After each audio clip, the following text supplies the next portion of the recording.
నమస్కారం. ఈనాటి మన స్పెషల్ ఎక్స్ప్లెయినర్కి స్వాగతం. మన వాతావరణం నుంచి మన చేతికున్న వాచ్లో టైం వరకు అసలు వీటన్నింటినీ కంట్రోల్ చేస్తున్న ఆ ఇన్విజిబుల్ గ్రిడ్ సిస్టమ్ వెనుక ఉన్న సీక్రెట్స్ ఏంటో ఈరోజు మనం డీకోడ్ చేద్దాం.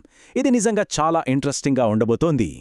సరే, ముందుగా అసలు మన భూమిని అర్థం చేసుకోవటానికి ఒక చిన్న మోడల్ తీసుకుందాం. అదే గ్లోబ్. ఇది అచ్చంగా మన భూమికి ఒక మినీ వర్షన్ లాంటిదన్నమాట. రియల్ ఎర్త్ లాగానే ఇది కూడా ఒక ఊహాత్మక అక్షం మీద కొద్దిగా వంగి తన చుట్టూ తాను తిరుగుతూ ఉంటుంది. అయితే ఇక్కడ మనకొచ్చే ఒక పెద్ద డౌట్ ఏంటంటే, అసలు కంటికి కనిపించని కొన్ని గీతలు ప్రపంచవ్యాప్తంగా టైంని, ప్లేస్ని ఇంత పర్ఫెక్ట్గా ఎలా సింక్ చేస్తున్నాయి? ఏ దేశంలో టైం ఎంతవుతుందో మన వాచ్లో టైం అంత ఖచ్చితంగా ఎలా నడుస్తోంది? ఈ మ్యాజిక్ ఎలా జరుగుతుందో తెలుసుకోవడానికి ఈరోజు మన రోడ్ మ్యాప్ ఇదిగో. గ్లోబ్ బేసిక్స్, అక్షాంశాలు, ఉష్ణమండలాలు, రేఖాంశాలు, టైం క్యాలిక్యులేషన్, అలాగే స్టాండర్డ్ టైం. ఇక లేట్ చేయకుండా చూసేద్దాం. సెక్షన్ 1. మన భూమికి చిన్న నమూనా. భూమి భ్రమణానికి సంబంధించి అసలు యాంకర్ పాయింట్స్ ఏంటో ఇప్పుడు చూద్దాం. మనకి ఫస్ట్ అండ్ ఫోర్మోస్ట్ పాయింట్ ఏంటంటే భూమధ్య రేఖ లేదా ఈక్వేటర్. ఇదొక ఊహాత్మక వృత్తాకార రేఖ. ఇది కరెక్ట్గా 0 డిగ్రీల దగ్గర ఉండి మన భూమిని ఉత్తర, దక్షిణ అర్ధగోళాలుగా, అంటే నార్దర్న్ అండ్ సదర్న్ హెమిస్ఫియర్స్గా రెండు సమాన భాగాలుగా కట్ చేస్తుంది. సెక్షన్ 2. అక్షాంశరేఖలు. వీటినే ప్యారలల్స్ ఆఫ్ లాటిట్యూడ్స్ అని కూడా అంటారు. ఈ భూమధ్యరేఖ నుంచి మనం కొద్దిగా పైకిగాని కిందకిగాని వెళ్తున్నప్పుడు ఈ అక్షాంశరేఖలుంటాయి. ఈ ప్యారలల్ లైన్స్ భూమధ్యరేఖకు ఉత్తరం వైపు లేదా దక్షిణం వైపు ఎంత దూరం ఉందో పర్ఫెక్ట్గా కొలుస్తాయి. ఫర్ ఎగ్జాంపుల్, మన ఇండియాలోని మహారాష్ట్రలో ఉన్న చంద్రపూర్ 20 డిగ్రీల నార్త్లో ఉంటే, బ్రెజిల్లోని బెలో హారిజాంటే ఎగ్జాక్ట్గా 20 డిగ్రీల సౌత్లో ఉంటుంది. నంబర్ ఒక్కటే, కానీ లొకేషన్స్ ఎంత డిఫరెంట్గా ఉన్నాయో చూడండి. ఇక సెక్షన్ 3కి వద్దాం. భూమిపై ఉన్న 3 ఉష్ణ మండలాలు లేదా హీట్ జోన్స్. ఈ అడ్డంగా ఉన్న లైన్స్ కేవలం దూరాన్ని మాత్రమే కొలవు సుమా, మన క్లైమేట్ని కూడా డిసైడ్ చేస్తాయి. దీనికొక సింపుల్ ఎగ్జాంపుల్ చెప్తాను. చీకట్లో ఒక టార్చ్ లైట్ని గోడమీద స్ట్రెయిట్గా వేస్తే ఆ ఫోకస్ అంతా ఒకే చోట బ్రైట్గా పడుతుంది కదా. అదే కొంచెం వాలుగా వేస్తే ఎక్కువ ఏరియా కవర్ అవుతుంది, కానీ బ్రైట్నెస్ తగ్గిపోతుంది. ఎగ్జాక్ట్గా మన సూర్యకిరణాలు కూడా భూమిని ఒక్కో అక్షాంశం దగ్గర ఒక్కోలా తాకుతాయి. సో దీని అర్థమేంటంటే, భూమధ్య రేఖకు దగ్గరగా ఉండే టోరెట్ జోన్లో సూర్యకిరణాలు డైరెక్ట్గా పడతాయి కాబట్టి అక్కడ విపరీతమైన వేడి ఉంటుంది. అదే పోల్స్కి, అంటే ధృవాలకు దగ్గరగా ఉండే ఫ్రిజిడ్ జోన్స్లో అయితే కిరణాలు ఎప్పుడూ వాలుగానే పడతాయి కాబట్టి అక్కడ ఎప్పుడూ గడ్డకట్టే చలి ఉంటుందన్నమాట. Next section 4. రేఖాంశ రేఖలు లేదా లాంగిట్యూడ్స్. మనం కేవలం అడ్డంగా ఉండే లైన్స్తో ఒక ప్లేస్ని ఎగ్జాక్ట్గా ఐడెంటిఫై చేయలేం. అందుకే ఇక్కడ మనకి నిలువు గీతలు అవసరమవుతాయి. తూర్పు లేదా పడమర దిశల్లో ఒక లొకేషన్ని ఫిక్స్ చేయడానికి ప్రైమ్ మెరిడియన్ అనే 0 డిగ్రీ రేఖాంశాన్ని రిఫరెన్స్గా తీసుకుంటాం.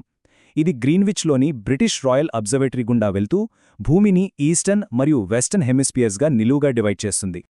ఎప్పుడైతే ఈ లాటిట్యూడ్స్, లాంగిట్యూడ్స్ ఒకదానికొకటి క్రాస్ అవుతాయో అప్పుడు ఒక పర్ఫెక్ట్ గ్రిడ్ ఏర్పడుతుంది. దీనివల్ల మనం ఏ ప్లేస్నైనా పిన్ పాయింట్ చేయొచ్చు. చెప్పాలంటే ఇదొక పెద్ద పజిల్ లాంటిదన్నమాట. ఉదాహరణకు, అస్సాంలోని దువ్రి అనే ప్లేస్ ఎక్కడుందో అడిగితే అది సరిగ్గా 26 డిగ్రీల నార్త్ లాటిట్యూడ్, 90 డిగ్రీల ఈస్ట్ లాంగిట్యూడ్ కలిసే పాయింట్ దగ్గరుంది అని ఇట్టే చెప్పేయొచ్చు. ఇప్పుడు సెక్షన్ 5. రేఖాంశాలు మరియు టైం. ఇదంతా ప్లేసెస్ని మ్యాప్ చేయడం కదా, మరి టైం సంగతేంటి? మనందరికీ తెలుసు, భూమి తన చుట్టూ తాను 360 డిగ్రీలు తిరగడానికి సుమారు 24 గంటలు పడుతుంది. అంటే ఇక్కడ సింపుల్ మ్యాథ్స్ అప్లై చేస్తే భూమి ప్రతి ఒక్క గంటకు 15 డిగ్రీలు రొటేట్ అవుతుంది, లేదా 1 డిగ్రీ తిరగడానికి 4 నిమిషాల టైం తీసుకుంటుంది. ఈ క్యాలిక్యులేషన్ వల్లే మనకి టైం జోన్స్ వస్తాయి. భూమి వెస్ట్ నుంచి ఈస్ట్కి తిరుగుతుంది కాబట్టి గ్రీన్విచ్కి ఈస్ట్ సైడ్ ఉన్న ప్లేసెస్లో టైం ఎప్పుడూ ముందుంటుంది. అదే వెస్ట్ సైడ్ ఉన్న ప్లేసెస్లో టైం వెనకబడి ఉంటుంది. సింపుల్గా చెప్పాలంటే గ్రీన్విచ్ దగ్గర మధ్యాహ్నం 12 అయితే దానికి 15 డిగ్రీల ఈస్ట్లో ఉన్న ప్రాంతంలో అప్పటికే టైం మధ్యాహ్నం గంట అవుతుంది. అదనమాట లాజిక్. ఫైనల్గా సెక్షన్ 6. అసలు స్టాండర్డ్ టైం ఎందుకు ముఖ్యం? ఇప్పుడున్న ప్రాబ్లం ఏంటంటే, ఇలా లాంగిట్యూడ్స్ని బట్టి ఎవరి లోకల్ టైం వాళ్లు ఫాలో అయితే చాలా కన్ఫ్యూజన్ వస్తుంది. మన ఇండియానే తీసుకుందాం. మన దేశం భౌగోళికంగా చాలా విశాలమైనది. గుజరాత్లోని ద్వారకకి అస్సాంలోని దిబ్రూగఢ్కి మధ్య దాదాపు 1 గంట 45 నిమిషాల లోకల్ టైం డిఫరెన్స్ ఉంది. ఇలా ఉంటే రైలు ఎప్పుడు బయలుదేరుతుంది, ఎప్పుడు చేరుకుంటుంది లాంటి విషయాల్లో ఎంత గందరగోళం వస్తుందో ఒక్కసారి ఊహించండి.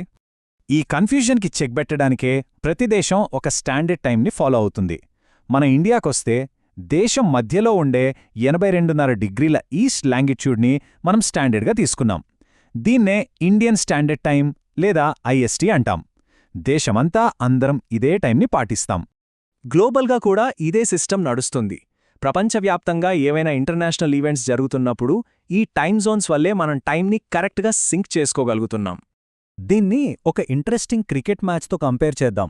లండన్లో మధ్యాహ్నం 2 గంటలకు మొదలయ్యే మ్యాచ్ మన ఇండియాలో టీవీ ముందు కూర్చునే ఫ్యాన్స్కి సాయంత్రం 7:30కు మాత్రమే స్టార్ట్ అవుతుంది.